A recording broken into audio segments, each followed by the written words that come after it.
Olá, queridos e queridas, sejam bem-vindos a mais um vídeo aqui do canal. Hoje nós vamos falar sobre a antifragilidade frente à filosofia. E aí, estão preparados? Bom, quero começar citando aqui um princípio que inclusive eu já trouxe vídeo aqui no canal para vocês, que é o princípio da polaridade, que é tirado do livro O Caibalion, de Hermes Trismegisto. Bom, o princípio da polaridade encerra a verdade que duas coisas que são opostas são da mesma natureza, mas se diferem apenas em graus. Pra gente entender isso, vamos pensar o seguinte: eu tenho frio, que é o oposto do calor. O que isso significa?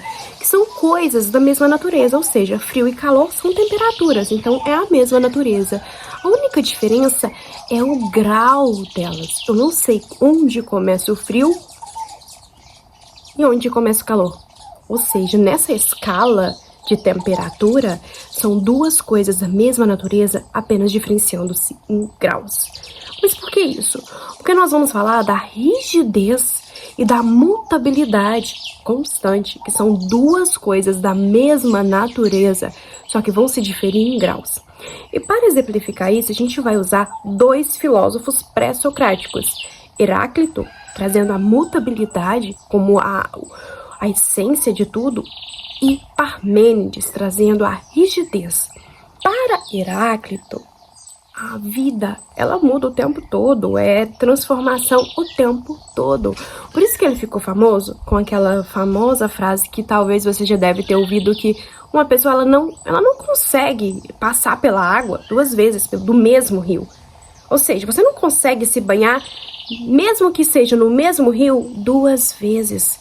Tanto por causa que o rio ele muda, né? As águas já não são a mesma, a fluidez acontece ali, como que você também muda. Você muda tanto no aspecto biológico, quanto no aspecto mental, psicológico. Ou seja, não pode acontecer um segundo encontro entre você e o rio. Ele nunca vai acontecer novamente. Então, cada momento é único. O mundo está em constante transformação.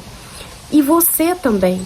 Tanto o objeto, rio, quanto o observador, que é você. Pensa comigo. Quando você era criança, eu tenho certeza que tinha alguma coisa que você amava comer. Que se hoje você comer, talvez te lembre, te recorde, o cheiro faz você ter uma nostalgia do tempo passado. Mas você não consegue reproduzir, porque o tempo mudou, você mudou, o objeto mudou e o observado também, entende? Então você era de um tamanho, agora você é de outro, você já não consegue reproduzir essa mesma coisa. Esse é o pensamento de Heráclito. Contraposto a isso, a gente tem Parmênides, que vai falar o seguinte: olha só, essa ideia aí é ilusão, é loucura. O ser só é o que ele pode ser, as coisas são como são. Bom, se as coisas mudam, como que eu posso cometer um crime hoje e ser condenado para que daqui 10 anos, se amanhã eu não serei o mesmo? Como pode acontecer isso? As coisas são o que são. Nessa ideia de Parmênides, a gente vai pensar no seguinte: imagine um rolinho de filme com diversos quadradinhos e você vai assistir a esse filme.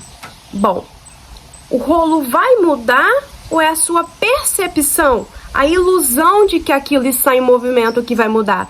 Porque o rolinho está passando cada quadradinho e a luz que reflete faz com que a gente observe só o quadrado que está sendo refletido da luz e parece acontecer um movimento ali. Ou seja, é uma ilusão de que as coisas estão se movimentando.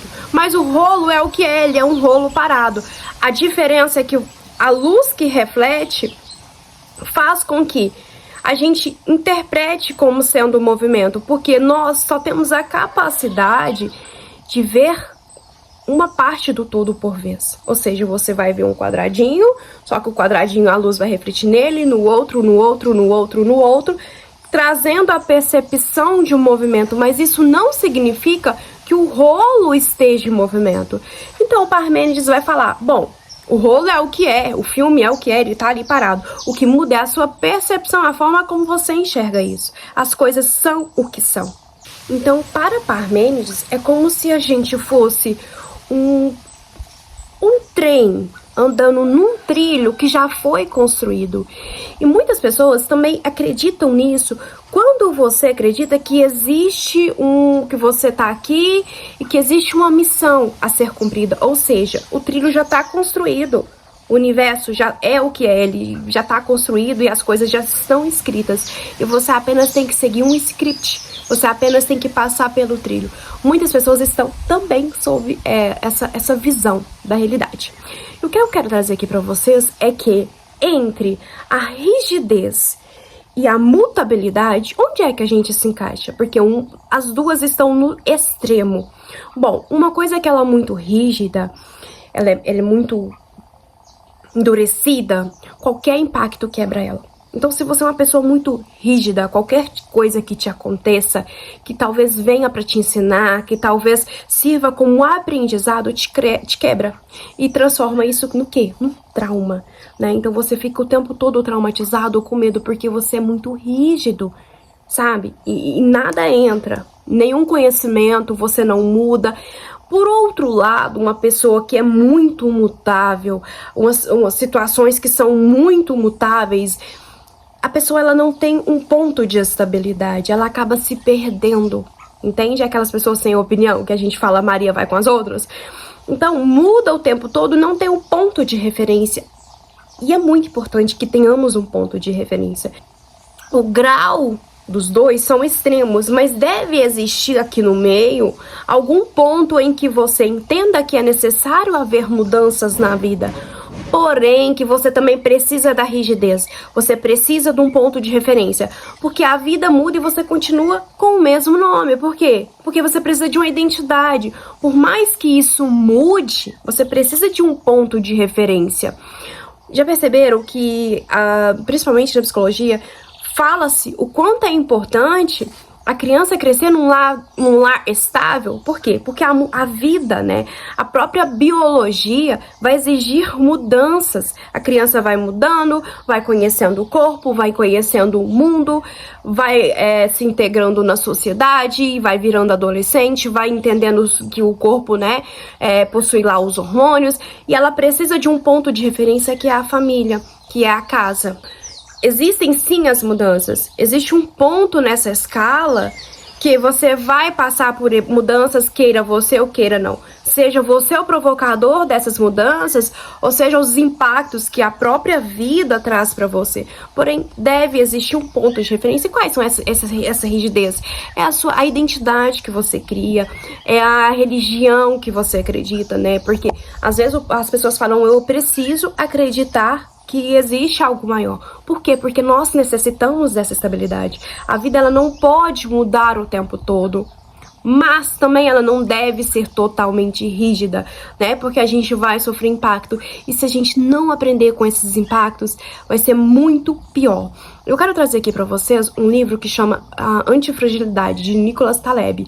Gente, lá ele cita o exemplo de um polvo, né? O polvo, ele é muito maleável, ele é antifrágil, ele entra nos lugares, ele entra nos buracos, só que ele tem um ponto de rigidez, que é o bico dele, que é extremamente duro. Então percebe que até a natureza nos mostra essa flexibilidade, mas que exista um ponto de referência, uma rigidez ali. É encontrar entre esses dois opostos, né? Embora sejam a mesma natureza, encontrar nessa linha onde é que fica o seu ponto de referência para que você consiga sofrer as mudanças que vão acontecer sem se quebrar o meio, tá bom? Esse é o meu vídeo de hoje para vocês, ó. Um super beijo e até a próxima.